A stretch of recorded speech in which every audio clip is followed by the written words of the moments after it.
जब कभी समस्याएं बढ़ जाए आपके जीवन में और कोई रास्ता ना मिले तो आदमी हमेशा थोड़ा सा स्पिरिचुअल कनेक्ट होने की कोशिश करेगा कि कहीं से रास्ता ना मिल रहा हो तो आप केवल और केवल अपने परमात्मा, अपने भगवान या अपने ईश्वर की ओर झुकाव करके कुछ समस्याओं के समाधान ले सकते हैं।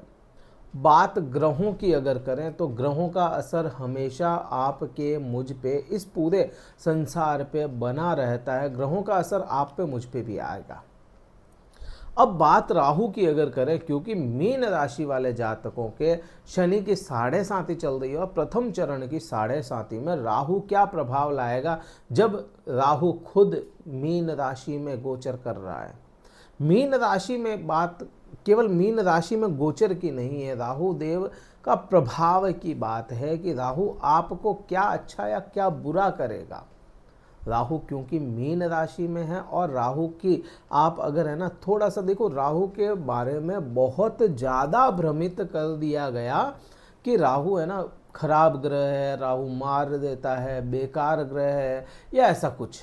राहु के लिए डराया बहुत गया, समझाया नहीं गया कभी राहु के बारे में।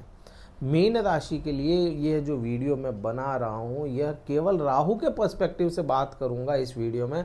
शनि क्या अच्छा है या बुरा है उसकी बात नहीं है, बृहस्पति गोचर कर गया तो वो अच्छा करेगा बुरा करेगा उसकी बात नहीं है। बृहस्पति तो आपके लिए अच्छा ही करेगा, लेकिन राहु की अगर बात करो तो राहु के लिए अभी अगर आज की सिचुएशन देखें तो 19 डिग्री और कुछ कलाओं पे ये राहु चल रहा है।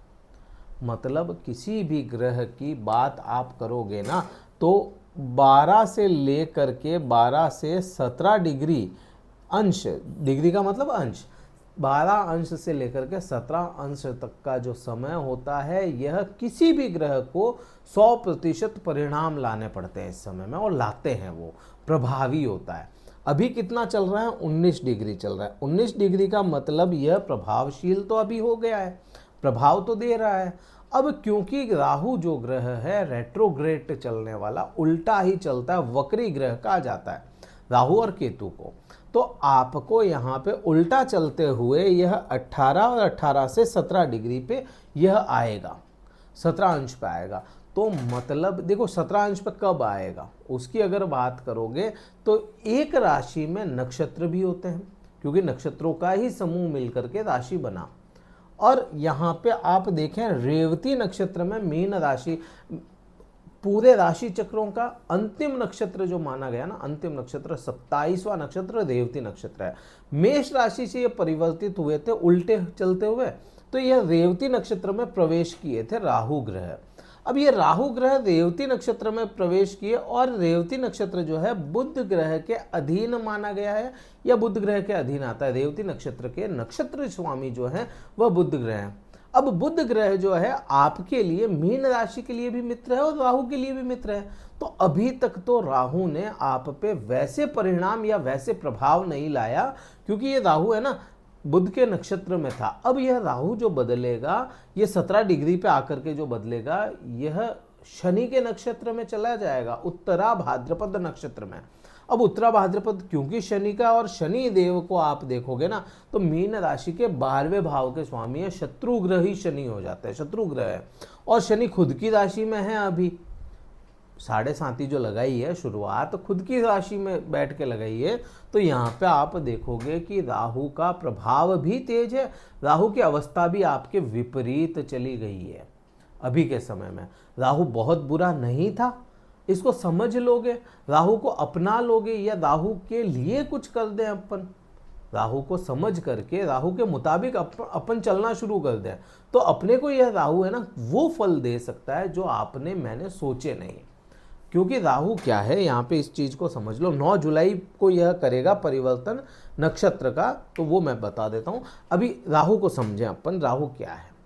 राहु बैरियर नहीं मानता किसी चीज़ के, आप है ना कोई बैरियर नहीं मानता, तहस नहस करके बैरियर को तोड़ के निकल जाता है। राहु राक्षस ग्रह है, राहु बुरा नहीं है, राहु अपनी सीमाओं में नहीं बनता।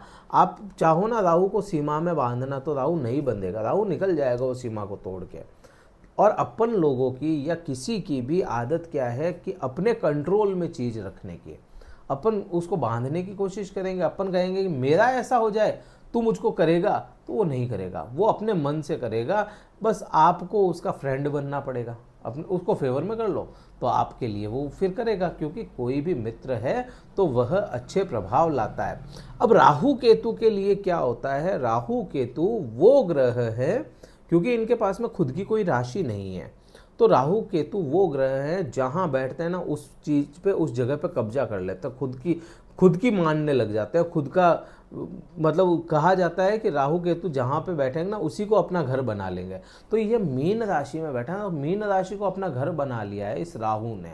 तो आपको इसके लिए स्वग्रही या इसको है ना लग्नेश मान करके काम करोगे, तब यह ज़्यादा अच्छे आपको परिणाम दे देगा।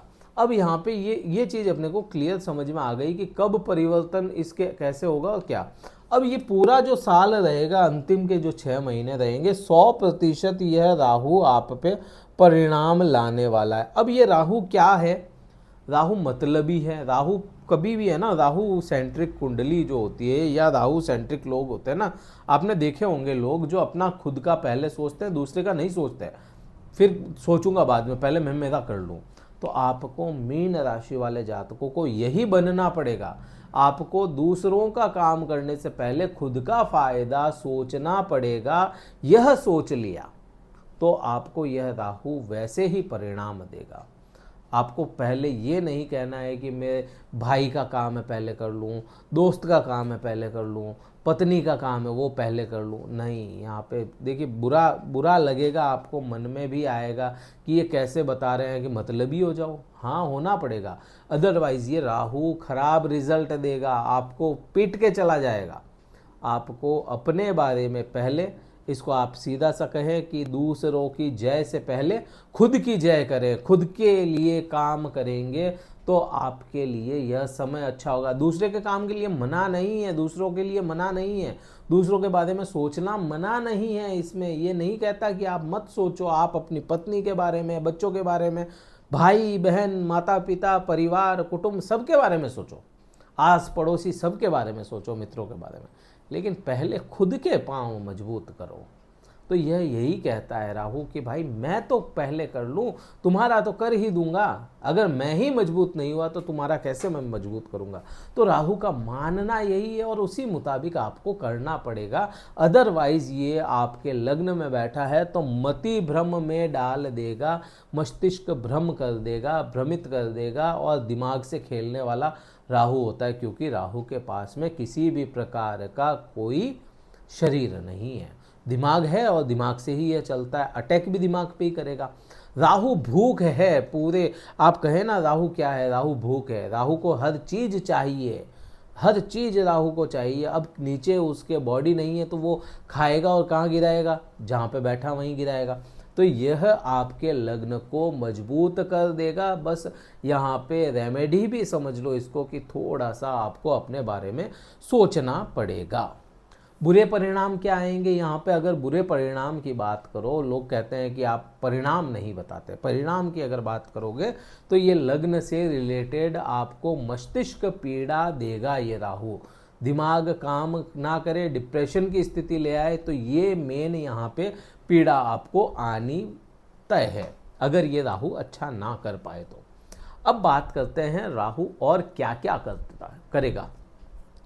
राहु केतु और बृहस्पति, ये 3 ग्रह ऐसे हैं जिनको एक समान दृष्टियां मिली, एक जैसी दृष्टियां, 5वीं, 7वीं और 9वीं, ये 3 दृष्टियां राहु केतु और बृहस्पति के पास में है। तो यहाँ से देखोगे काउंट करके 5वीं दृष्टि आपके पंचम भाव पे गई। 5वां भाव क्या होता है, संतान का। 5वां भाव क्या होता है, आपकी शिक्षा या ज्ञान का, आपकी इच्छाओं की पूर्ति का।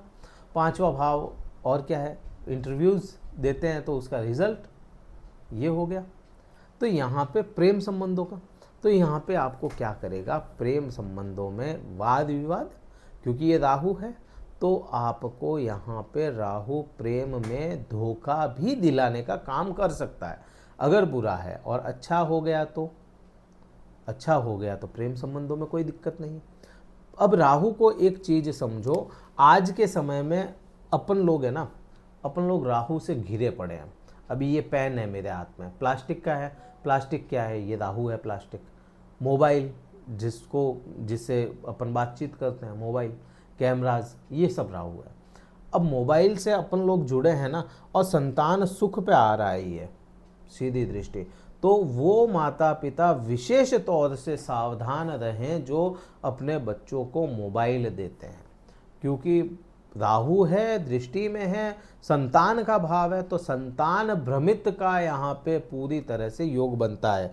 तो आपको माता पिता वो जिनके संतान को आप मोबाइल वगैरह देते हैं तो उन पे कंट्रोल करें, अदरवाइज संतान को लेकर के परेशानियाँ आपको देखने को मिलेगी। और ये मिलेगी, मिल सकती नहीं कह रहा हूँ, मिलेगी। तो इसका आपको विशेष ध्यान रखना चाहिए। प्रेम में धोखा मिलने के योग बनते हैं अगर राहु खराब है। कैसे ठीक करोगे इस हाउस के लिए? संतान का तो मैंने बताया कि भाई संतान के लिए आपको मोबाइल नहीं देना है, संतान पे थोड़ा सा कंट्रोल का मतलब ऐसे डांट के नहीं, प्रेम से, दिमाग से, संतान के भी दिमाग से खेलने की कोशिश करो, इमोशनली उसको कनेक्ट करने की कोशिश करोगे। तो यह राहु क्या है? इमोशंस है ना। इमोशन कहाँ से आते हैं? लोग कहते हैं यहाँ से, हृदय से इमोशन आते हैं, दिल से इमोशन, दिल से नहीं आते, दिमाग से इमोशन आते हैं। आपके पास में सोचने समझने की क्षमता नहीं है तो आपका इमोशन धरा का धरा रह जाएगा, वो दिल से कुछ नहीं निकलता। दिल केवल आपके ब्लड को ही अप डाउन कर सकता है, ब्लड प्रेशर बढ़ाना, कम करना, हार्ट बीट, ये दिल के पास है। दिमाग के पास में ही इमोशंस हैं। तो यह इमोशन से आप कनेक्ट करोगे ना बच्चों को, तो आपको यह अच्छे रिजल्ट राहु देगा। और राहु खुद दिमाग है। प्रेमिका या प्रेमी के साथ में भी इमोशन से ही जुड़ोगे तो ये अच्छे रिजल्ट दे देगा यहाँ पे। अब यहाँ पे है ना, शिक्षा की बात आई है, तो शिक्षा की बात है, अगर किन्हीं को शिक्षा में परेशानी आ रही है, ज्ञान में परेशानी आ रही है, तो माँ सरस्वती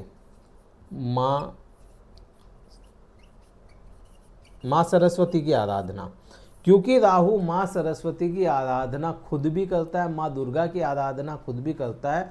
तो माँ सरस्वती की आराधना सर्वोत्तम रेमेडी कह लो या इसका उपाय कह लो, अगर ज्ञान और शिक्षा में परेशानी आ रही है। क्योंकि राहु को अगर माँ का सानिध्य नहीं मिला, यहाँ पे माँ सरस्वती, माँ दुर्गा का सानिध्य नहीं मिला, तो यह ज्ञान को जीरो कर देगा और पढ़ाई छुड़ाने तक का काम कर देगा। वो लोग जो है ना ये पढ़ाई कर रहे हैं उनका मन भटका देगा बिल्कुल।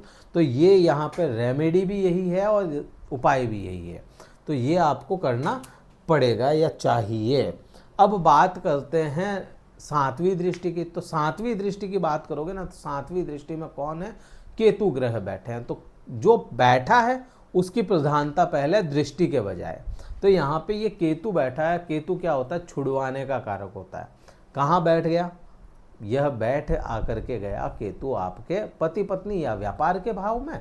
अब क्योंकि ये केतु जो होता है यह भी वही है छुड़ाने का कारक, तो यहाँ पे अपने को मन में आएगा कि क्या पत्नी के संबंध छुड़वा देगा, क्या व्यापार तोड़वा देगा, खत्म कर देगा? नहीं, यहाँ पे ये जितना ये प्रभावी है उतना ही ये भी प्रभावी। ये 19 है तो ये भी 19 डिग्री पे ही चल रहा है। 17 पे ये जाएगा तो 17 पे ये भी जाएगा, क्योंकि ये विपरीत 180 डिग्री पे है। अब यहाँ पे आप देखो, केतु को कंट्रोल या केतु पे अच्छे प्रभाव हमेशा बृहस्पति लेकर के आता है। अब बृहस्पति की जो 5वीं दृष्टि है वह सीधे केतु पे आती है। तो केतु पे आती है तो केतु को कंट्रोल कर लेगी ये। तो यहाँ पे राहु के बहुत ज़्यादा इन्फ्लुएंस नहीं रहेगा या बहुत ज़्यादा प्रभाव नहीं रहेगा, केतु का प्रभाव है। और केतु को कनेक्ट खुद बृहस्पति कर रहे हैं, आपके जो राशि स्वामी हैं।